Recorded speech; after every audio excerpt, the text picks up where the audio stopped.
Bukan kata saja, Pak. Bukan. Jangan pernah remehkan kata-kata. Karena kitab suci pun isinya semuanya kata-kata. Tapi jangan pernah katakan itu sekedar permainan. Karena justru dari kata-kata itu, kita punya konsekuensi yang berbeda. Misalnya saya beri contoh. Ketika kita mengatakan saya akan memimpin kota Jakarta, itu beda sekali dengan saya akan memimpin masyarakat di kota Jakarta. Maknanya lain sekali. Mari kita bedakan antara lawan dan musuh. Lawan itu saling menguatkan. Musuh itu saling menghabisi. Lawan badminton adalah teman olahraga. Lawan debat adalah teman berpikir. Lawan dalam pemilihan adalah kawan dalam demokrasi. Tapi kalau musuh menghabisi, karena itu tidak ada pertandingan sepak bola, kesebelasan A, musuh kesebelasan B. Tidak, karena konsepnya beda. Karena itu jangan pernah remehkan kata-kata.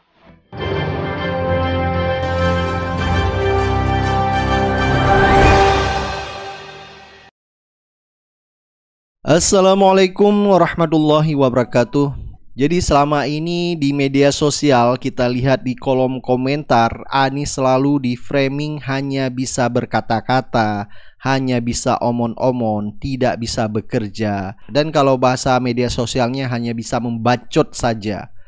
Memang kalau kita lihat Anies Baswedan cara berbicara di ruang publik, karena beliau berbicara dengan banyak istilah, jadi susah kata-katanya dipahami oleh masyarakat umum. Karena latar belakang beliau adalah akademisi.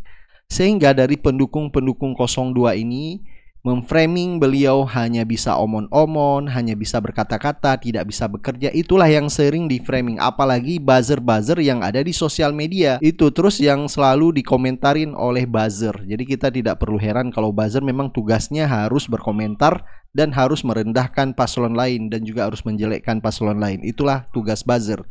Nah, ada beberapa tanggapan dari netizen di sosial media terhadap framing Anies Baswedan tidak bisa bekerja, hanya bisa omong-omong dan hanya bisa berkata-kata. Nah, di sini kita akan melihat video tanggapan dan komentar dari netizen. Apakah memang layak kita memilih Anies Baswedan nanti pada tanggal 14 Februari 2024? Ini akan dibongkar faktanya oleh beberapa netizen. Ini ada netizen alasan dia benci terhadap Anies Baswedan. Ini sarkas banget ini. Mungkin ini bisa menjadi referensi bagi pendukung 02 yang selalu all in di kolom komentar ya. Alasan gue tidak akan memilih Anies Baswedan. Yang pertama, gue tuh gak suka sama orang yang jago ngomong gitu ya. Karena menurut gue, kita tuh perlu pemimpin yang jago kerja gitu. Kita gak perlu yang jago ngomong. Jadi misalkan kalau ada undangan nih dari PBB atau negara lain, kita datang nih. Di sana kita gak usah diskusi. Kita nyuci piring aja, gitu kan? Karena kita jago kerja, gitu. Presiden kita jago kerja. Udah beres nyuci piring, ya bisa nyetrika. Terserah itu mau ngapain, atau mau nyapu boleh. Dan yang kedua nih, kita bahas programnya Anies Baswedan ya. Anies Baswedan ini fokus untuk mensahkan kebijakan untuk memiskinkan koruptor. Undang-undang perampasan aset. Maksud gua, kok bisa gitu punya pemikiran kayak gitu gitu. Padahal kan koruptor tuh punya keluarga gitu yang harus dinafkahi, ya nggak sih?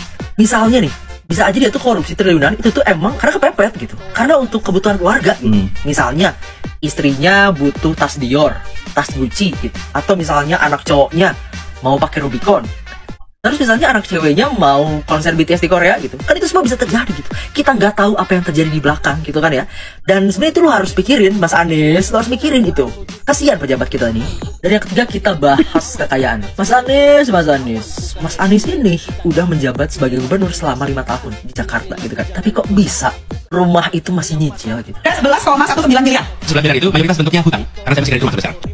Emangnya Mas Anies ini nggak pernah dapat uang pemulus atau semacamnya? Emang nggak pernah gitu. Dan ini Mas Anies juga udah sempat dipanggil sama KPK gitu. Tapi kok bisa itu tuh nggak ditangkap gitu. Sedangkan ketua KPK-nya Firly Bahuri itu ditangkap gitu. Kok bisa kayak gitu gitu. Berarti ini nggak kayak gubernur pada umumnya ini. Gue heran sih sama itu. Dan ini yang terakhir yang paling bikin gue gedek banget sama Anies ya. Kita bahas soal perencanaan. Anies ini belum juga jadi presiden, belum ngejabat, tapi udah bikin plan pembangunan untuk kota-kota yang ada di Indonesia dengan si detail itu. Maksud gua, kenapa sih harus bikin rencana sedetail dan serumit itu? Mana treatmentnya tiap kota tuh beda gitu kan? Emangnya gak ribet? Kok bisa sih sepaham itu sama permasalahan masyarakat dari tiap kota yang berbeda gitu? Gua gak ngerti ini, kok bisa tahu gitu? Padahal kan semua permasalahan bisa kita selesaikan dengan joget dan makan siang gratis itu. Gak usah kita bikin treatment beda-beda tiap kota. Cukup makan siang dan joget, udah. Ya udah sih ya sebenarnya itu aja sih yang bikin gue gak suka sama Anies gitu ya. Intinya menurut gue Anies ini tuh mengotori silsilah pejabat kita gitu ya. Kayak kurang Indonesia banget, nggak Indonesia banget gitu kan. Nah kalau lo apa nih yang bikin lo gak suka sama Anies? Coba gue pengen tahu di kolom komentar. Karena pendukung-pendukung sebelah ya, karena fanatik buta, tidak mencari informasi. Jadi hanya tahunya apa yang disampaikan oleh buzzer, yaitu saja yang ditelan mentah-mentah. Dan mereka juga apa yang disampaikan misalnya fakta tentang Anies Baswedan mereka menutup mata. Yang penting all in ya. Anies Baswedan mah cuma jago ngomong doang, kerjanya mah jelek. Dan ya saking banyaknya kata-kata, saking banyak ngomong doang, Jakarta dapat award Sustainable Transport. Dan yang bikin gue salfoknya ngalahin San Francisco. Dan banyak juga kota-kota besar di dunia yang dikalahkan sama Jakarta karena program Pak Anies Baswedan. Ya, modal ngomong doang juga ternyata bisa bikin juara dunia ya. Apalagi kalau dia ini bisa kerja ya. Ini udah plus deh. Sayangnya nggak bisa kerja. Sampai jadi JIS lagi. JIS dikerjakan sama 100% warga lokal tanpa melibatkan warga asing. Semua warga Indonesia. Jadi salah satu stadion termegah juga di dunia. Kayaknya terus dunia gitu ya. Padahal cuma bisa ngomong doang, nggak bisa kerja. Ya, mending pilih Prabowo aja lah, yang benar-benar bisa kerja. Gak banyak ngomong, yang penting kerja. Walaupun sebenarnya gue juga belum lihat lah kerjanya apa gitu ya. Ya udahlah, yang penting bisa kerja aja dulu. Gak banyak ngomong lah, yang penting. Kalau misalnya mendengar ada program-program dari pihak 01 itu lebih relevan sebenarnya terhadap kebutuhan dari masyarakat Indonesia, itu merupakan solusi bangsa Indonesia sekarang. Jangan milih Pak Anies lah, dia mah banyak ngomong doang, banyak kata-katanya doang. Buktinya JIS jadi, siapa yang bikin? Jangan pilih Pak Anies lah, ngomong doang dia, kerjanya belum tentu. Tapi gue tadi kesini naik transportasi umum udah enak ya, ada MRT, Jaklingko. Aduh, jangan milih Pak Anies lah, kata-katanya doang manis dia mah. Buktinya penyeberangan jalan JPO jadi lebih bagus. Jangan pilih Pak Anies dah, susah banget nyari kesalahannya. Cepet dah. Nanti viral lagi. Jadi tidak usahlah memilih Pak Anies ya. Penuh retorika, tidak bisa bekerja, terlalu banyak prestasi. Yang benar sudah adalah makan siang gratis, susu gratis, jogetin aja. Itu paling solusi terbaik untuk bangsa Indonesia aja. Guys, sekarang gue paham kenapa buzzer-buzzer sebelah selalu nyerang Pak Anies dengan kata-kata Anies mah cuma jago ngomong doang, gak bisa kerja. Yaitu karena Pak Anies gak ada aibnya. Rekam jejaknya jelas dari lahir sampai sekarang, asal-usulnya tuh kita ketahui semua. Dari dia kuliah S1-nya di UGM seaktif apa, lalu lanjut S2 dan S3-nya di Amerika, kemudian pulang ke Indonesia jadi dosen dan akhirnya jadi rektor termuda di Indonesia. Kemudian dia jadi menteri dan gubernur, selalu kerja dengan baik dan jujur. Banyak fitnah-fitnah di media, tapi Pak Anies selalu buktiin kejujurannya. Dia tuh dilapor ke KPK, malah ketua KPK-nya yang ketangkap. Dengan rekam jejak yang nyata itu, buzzer tuh nggak bisa. Malah bingung dia mau nyerang Pak Anies dari mana. Jadinya buat hoax dan bilang cuma ngomong doang, kerja nggak bisa. Sini gue kasih analogi yang paling mudah biar kalian bisa paham.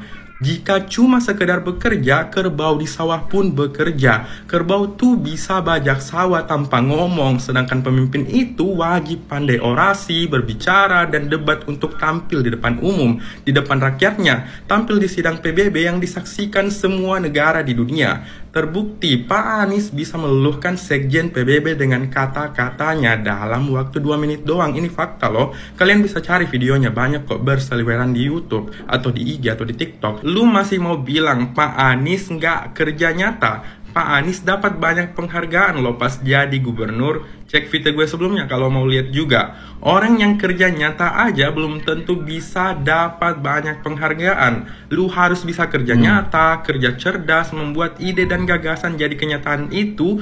Itulah yang dilakukan Pak Anies. Semoga kalian semua makin sadar deh. Dan ya semoga makin banyak yang sadar ya dengan VT ini. Salam perubahan. Nomor 1 guys. Gara-gara lu yang bilang Anies Baswedan omon-omon, cuman bisa ngomong doang, nggak bisa kerja, kebanyakan janji manis. Lu lihat Pak Jokowi, presiden kalau nggak bisa ngomong ya gitu jadinya. Hampir nggak pernah kita dengar rasionalisasi kebijakan dari mulut Pak Jokowi langsung. Tiba-tiba premium hilang, tiba-tiba BBM naik, tiba-tiba ada ibu kota baru, tiba-tiba anaknya nyawapres. Karena setiap ditanya jawabannya cuman Ya nggak tahu, tanya yang mau tanya saya. atau lempar-lempar jawaban dan tanggung jawab. Produksi bukan urusan kita lagi. Loh itu urusan orang industri, urusan saya urusan apa? Bukan urusan saya. Anggaran BBM bukan urusan saya. Itu dampak kalau presiden wajah negara lo Indonesia dipimpin sama orang yang nggak bisa atau nggak jago ngomong. Atau cawapresnya misalkan Pak Ma'ruf Amin yang sampai dibilang AFK karena jarang banget muncul. Di sini gue nggak mau ngejelekin Prabowo ataupun Gibran, tapi di sini gue pengen lo buka mata. Siapa calon presiden yang bisa diajak berdialog? Siapa calon presiden yang ketika menjelaskan sesuatu, menjawab sesuatu itu dengan jelas, sistematis, sehingga yang bertanya ataupun yang mendengarkan akan puas dengan jawaban tersebut. Itu bukan cuma omong-omong doang. Emang perlu pemimpin negara itu jago ngomong. Siapa kira-kira calon presiden yang begitu? Ya Anies Baswedan lah. Atau kalaupun lu nggak mau milih Anies Baswedan, ya masih ada Ganjar. Beliau keren juga menurut gue. Tapi tolong, jangan yang nomor 2 itu. Videonya lanjutannya masih seputar membahas tentang omon-omon dan nggak bisa kerja. Dah. Anies cuma jago kata-kata doang, cuma jago berdebat doang, ada kerja nyatanya. Bocil gue pernah milih pemimpin, hasil dari gorong-gorong. Dia nggak jago kata-kata, sampai sekarang nggak jago kata-kata. Terus gue pilih, hasilnya apaan? Kemana-mana bawa kertas, janji-janji kampanyenya nggak ada yang terwujud. Mau ngomong apa? Lapangan kerja banyak, enggak nyungsep, banyak kan jadi ojol. Itu kali pemerintah bukan. Apalagi harga pangan terjapan, enggak juga. Makin mahal semuanya. KPK diperkuat, makin busuk KPK-nya. Enggak. Ekonomi meroket, enggak juga. Ekonomi nggak meroket. Rupiah makin kuat dari dolar, enggak juga, makin anjlok. Apa yang mau dibanggain? Perusahaan Indosat mau dibeli lagi, enggak juga. Nah itulah hasilnya milih pemimpin yang nggak jago kata-kata, nggak jago berkagasan, kemana-mana bawa kertas. Jadi gue trauma milih pemimpin yang nggak jago kata-kata. Mudah-mudahan ya dengan video ini mungkin mereka bisa terbuka pikirannya ya. Jadi yang mana yang seharusnya untuk dipilih di Pilpres 2024. Katanya Pak Anies di debat pertama ini cuma modal omong doang gitu, banyak omong. Ya elah, menurut gua ya salah satu kemampuan yang harus dipunyai oleh capres, dia harus jago ngomong gitu. Karena kalau udah jadi presiden ditanya sama wartawan, enak jawabnya nggak belepotan. Misalnya ditanya gitu, Bapak, gimana tanggapan Bapak tentang kenaikan harga cabai? Oh iya itu sangat memprihatinkan ya, itu sangat menyengsengsa. Anjing gue jadi lurah gitu. Jadi banyak sekali sarkas-sarkas dari netizen ya. Aktivis ini buka suara tentang Anies yang cuma bisa berkata-kata. Yang saya lihat dengan mata kepala saya sendiri, justru beliau adalah pemersatu. Dan beliau punya cara. Orang menyebutnya hanya mampu berkata-kata. Tapi justru kemampuan berkata-kata itu yang membuat pekerjaan menjadi selesai. Ada beberapa tempat, beberapa stasiun yang sampai, saya lupa 2018 atau 2000, itu yang masih urusan sengketanya belum selesai. Fatmawati, betul. Itu kan Pak Anies yang turun dan berdialog dengan mereka, dan dengan kemampuan berdialognya itu akhirnya mereka bisa melihat ini adalah kepentingan bangsa, bukan kepentingan perorangan, bukan kepentingan kelompok. Dan sehingga mereka jadi merelakan. Jadi beliau punya kemampuan itu.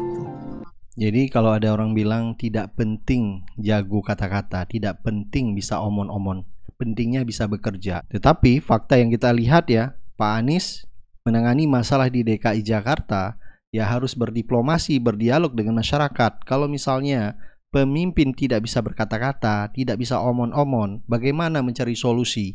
Kalau misalnya hanya bekerja ya semua bekerja, binatang pun bekerja. Itulah dikasih kelebihan kita sebagai manusia. Sorry ya. Pak, kayaknya lawan Bapak agak berat nih Pak. Prestasinya banyak. Dia mah cuman politik identitas. Loh, Buktinya ada tuh Pak, Stadion JIS, bagus banget Pak. Itu mah politik identitas. Loh, kan ada juga tuh Jaklingko. Jakarta juga Jalan Sudirmannya bagus Pak. Itu mah dia ngomong doang, jago ngomong. Nah, buktinya sekarang Jakarta juga banjirnya udah kurang Pak, bagus itu. Itu mah retorika doang, dia retorika doang. Sorry ya. Lah, Bapak ngebantah terus. Bapak kan prestasinya apa?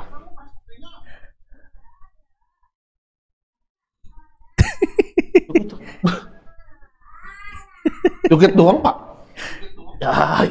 Apapun masalahnya, solusinya makan siang gratis, minum susu gratis, jogetin aja. Pokoknya all in lah ya semua. Emang kerjaannya pemimpin itu apa?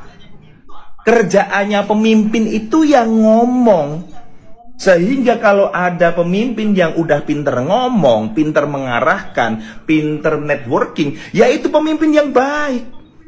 Pak, saya pengennya pemimpin yang juga turun ke lapangan ngerjain di depan komputer, atau kalau engineer dia ikutan nyangkul gitu ya, atau ikutan ngebor gitu ya. Nah, itu namanya pemimpin yang kurang baik, karena tidak bisa delegasi pekerjaan, karena tidak bisa menciptakan sistem. Jadi teman-teman gini, kalau memang kerjaannya pemimpin itu diukur dengan kualitas yang paling baik, ya kualitasnya itu berbicara dengan terstruktur, memiliki visi, mampu menyampaikan apa yang diinginkan, mampu menyampaikan apa yang ingin dituju oleh organisasi itu, ya memang tugas utamanya ngomong. Maka ketika ada seorang pemimpin yang pintar ngomong, itu udah bener. Nah, Pak, pemimpin seperti apa yang ngomongnya nggak bener? Nah, kalau pemimpin sukanya gibah, sukanya ngomongin yang jelek-jelek, suka ngadu domba bawahan dan atasannya juga, itu pemimpin yang kurang baik. Jadi ngomong yang berkualitas, itu sudah termasuk ciri-ciri pemimpin yang baik. Gitu ya guys ya. Baik, kita sudah mendengar tadi ya beberapa komentar dari netizen ya terhadap Anies Baswedan yang selalu di framing tidak bisa bekerja, hanya bisa berkata-kata, hanya bisa omon-omon. Jadi banyak netizen memberi komentar terhadap prestasi Anies Baswedan selama memimpin DKI Jakarta. Nah, di saat sekarang menuju pemilihan presiden 2024 akan berlangsung, makanya tentukan pilihan Anda. Baik, silakan Anda beri komentar dan pendapat Anda. Kita akan ketemu di video selanjutnya. Assalamualaikum warahmatullahi wabarakatuh.